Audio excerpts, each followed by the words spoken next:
মাঝে মধ্যে বিক্ষিপ্তভাবে বৃষ্টি হচ্ছে, তো এইভাবে যদি মাঝে মধ্যে বিক্ষিপ্তভাবে বৃষ্টি হয়, পানি জমলে মশার বংশবৃদ্ধি ঘটবে, জমা পানিতে মশার ডিম পারে। একটা মশা থেকে শত শত মশা তৈরি হয়। মশার বংশবৃদ্ধি যত বেশি হবে, ডেঙ্গুর ঝুঁকি কিন্তু ততটা বাড়বে।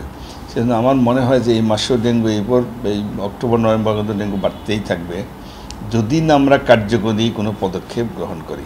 কারণ শত্রু তো আমরা চিনি, এডিস মশা।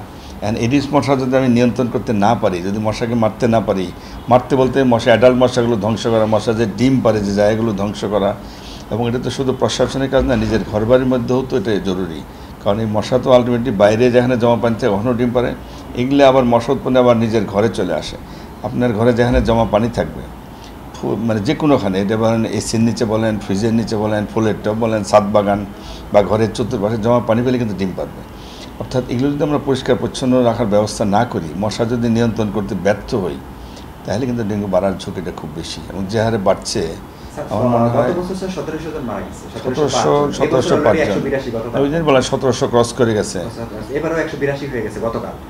এটা সরকারি হিসাবে, এর বাইরে আমরা জানি বেসরকারিভাবে অনেক একটা লক্ষণ। আচ্ছা, সরকারি হিসেবে তো আক্রান্তের হারও 34,000 35,000 মতো হয়ে গেছে, এটা তো সরকারি। কিন্তু এর বাইরে কিন্তু অনেক রুগী যেগুলো হয়তো হিসাবের মধ্যে আসে নাই। কারণ অনেক রুগী তো একটু জ্বরজারি হয়, নিজেরা ভাইরাস মনে করে, হয়তো ডাক্তার কাছেও যায় না, টেস্টও করে না, ঘরে থাকে, আলটিমেটলি হয়তো ভালো হয়ে যায়। এগুলো তো হিসাবের মধ্যে আসে না। প্রকৃত হিসাব আমার মনে হয় প্রকৃত আক্রান্তের সংখ্যা আরও বেশি। ইভেন যারা মারা যায়, এগুলো সরকারি হিসাব, তারা ওই হিসাবটাই দিচ্ছে।